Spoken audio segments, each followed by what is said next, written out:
Corporations, LLCs, limited partnerships, using legal entities can help protect you and help protect your business. I'm here today with Stephen Lofaso of Lofaso, PLLC, a local attorney and an expert on helping small business owners protect themselves and save themselves money using legal entities.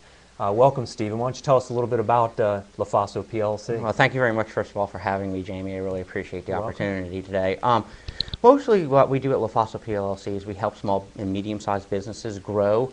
Okay, really we help them with their entity formations and the tax consequences of those entity formations. And as they start to grow their business, there's always the ability to change structures and change tax classifications. And so what we do is we sit down with individuals and business owners and do a strategic plan to help map out the best course for their business. Great. So the next thing, I know that there's I kind of want to get a little bit deeper into this, taxes, right? So corporations, from everything you read, the liability is great, but really it comes to how much you can save in taxes and having a tax strategy and a long-term, plan for that. So tell us a little bit about, pass-through and not pass-through and corporations, LLC. What difference does it make from a tax perspective, and how do you approach that? Well, really from a tax perspective, let's just start with the basic entity, the sole proprietorship, okay, which isn't even an entity, so let me, a little misnomer there on my part, I apologize for that. That you are taxed as an individual, so anything that you make in the business, as we said earlier, passes right through the business is disregarded from the IRS's purposes, and you're just taxed as an individual. Now that's really bad, and one of the reasons why it's bad, or it can be bad, is when you start making, say, $25,000, $30,000, $40,000 a year, you are paying 13.2% right now in self-employment tax on that $40,000. Right, so the 13.2, for most people who are employed, you'll see about 6.5%, right, come out of your paycheck as Social Security. Well, your company, the company you work for, is also paying 6.5% as well. So the total that's going to the government on your pay is about 13.2%, right? Right, okay. That's correct. Now, once you start moving away from the sole proprietorship, let's say you get into something like an LLC, for example. An LLC, for tax purposes by the IRS, has a choice. The owners can choose to make it a disregarded entity, which is kind of how it starts. If you don't make any type of election, you're automatically considered a disregarded entity from the LLC. Okay. And the LLC owners are taxed, or our individual owner is taxed as an individual. When you have two or more, the IRS looks at it as a partnership, and as such, you're also taxed as individuals in partnership. Okay. Now, one of the nice things about the LLC, though, make what they call an S corporation election.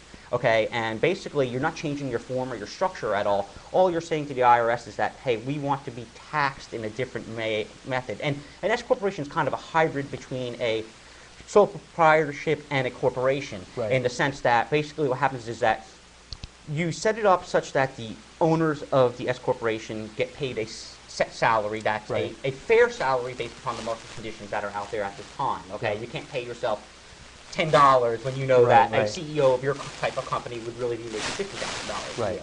Okay, so what you do is you pay yourself a salary, okay, and you take out your FICA taxes, your Social Security, Medicare taxes from that salary.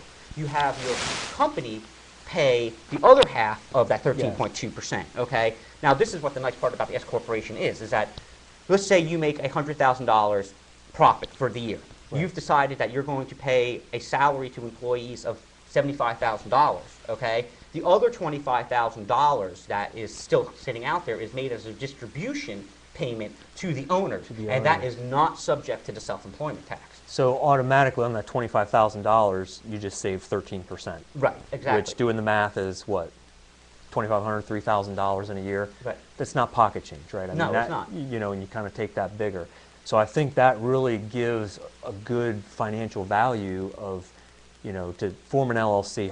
About how much would it cost for somebody to form an LLC with two people? A couple $100. Yeah, a couple $100. I mean, really, honestly, the filing fees are $100, regardless if you have one person or 20 people in there. Obviously, the more people you have, the more complex it becomes. If you have two or more people, I would definitely suggest and highly recommend getting some type of operating agreement for the business, which is always going to increase your costs a little bit. But even that is well within reason, and it's definitely worthwhile, and it's under what the tax savings would be if Okay. you went ahead and did that.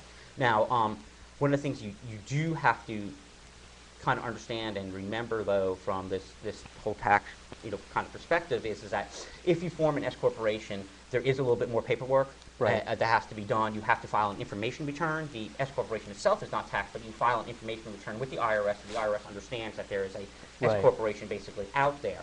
And that will obviously cost you a little bit more, and you have to go to your accountant and have somebody do the Right. taxes for you.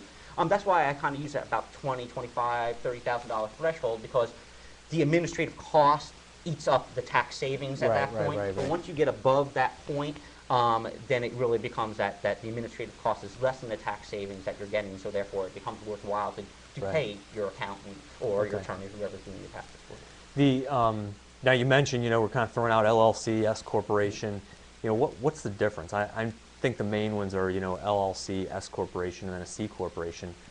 Kind of what's a little bit of the difference between the, Yeah, the three? and I think that this kind of goes a little bit into the C corporation's taxation as well. I mean, Okay. I think what people have to understand is from a legal perspective, okay, from just a pure law perspective, the state of Virginia, whatever entity you form in, there's only a couple of types of entities, okay? There is only a corporation. There's not a C corporation or an S corporation. There's Right. only an LLC, okay?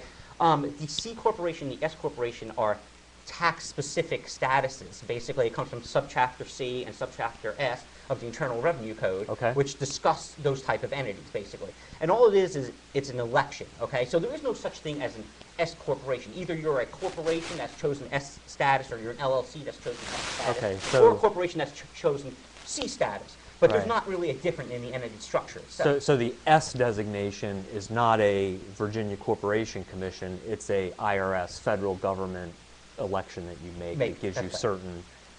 certain abilities to tax yourself in a different way, right? Okay. And with all S corporations, there are definitely certain limitations on whether you can become an S corporation or not. One, you can only have one class of stock. Okay, you can't have different classes of Okay, stock. Number yeah. one, you can have to have less than 100 members or stock owners, and you can't have any foreign individuals or foreign companies Okay. own in an S corporation.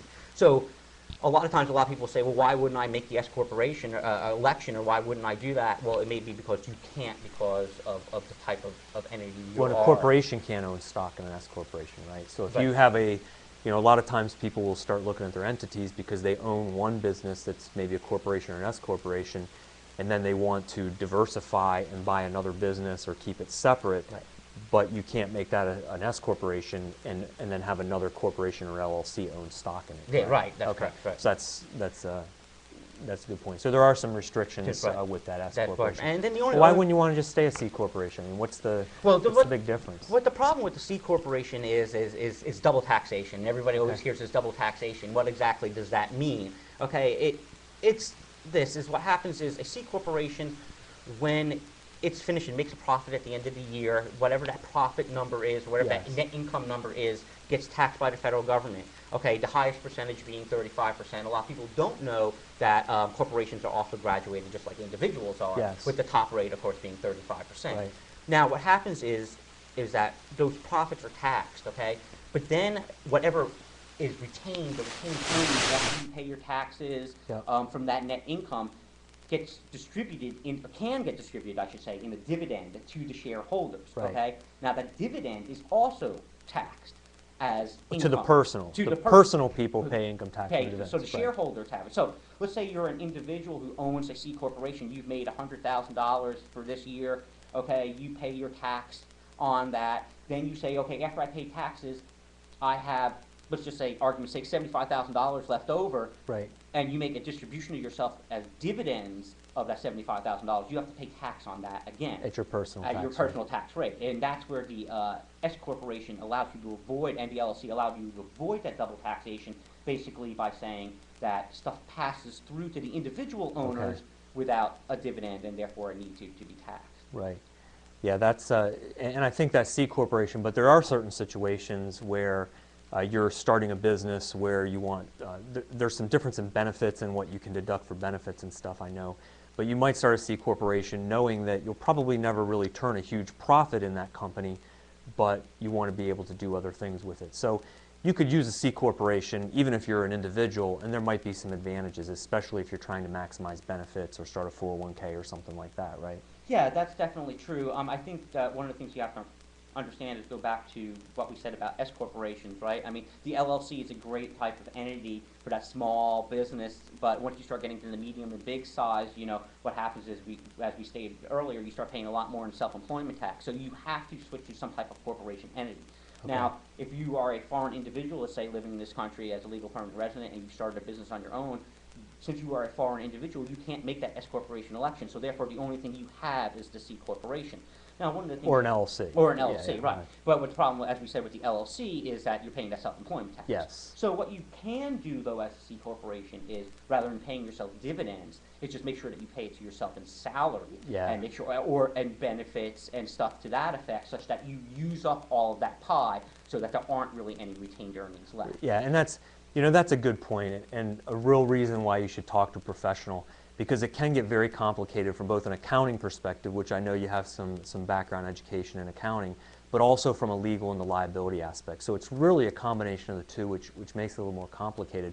But that aspect of, you know, just the thought process, if I'm using a pass-through, like an S corporation or an LLC pass-through, then I want to keep my salary low and use the dividend aspect and minimize my self-employment. Right. If I'm using a C corporation, there's other advantages. I want to make my salary and benefits high so that I minimize the profit. And I think that that's just a great example of how, you know, somebody like Stephen is somebody good to talk to as you look at strategically growing your business. Well, we're about out of time. I want to thank you for coming on and, you know, really helping us kind of clear that up. And I know we just touched the tip of the iceberg that, you know, as you get complicated with more businesses and more people involved, that this can be a very interesting and complicated thing that requires assistance. But, you know, certainly thanks for coming on. And, you know, as we go through what we're about here at Be Better at Business TV is really helping people to be better at business. And hopefully today, in looking at how you organize legally, will help you do that, help you save money, and help protect yourself. So thanks for coming on.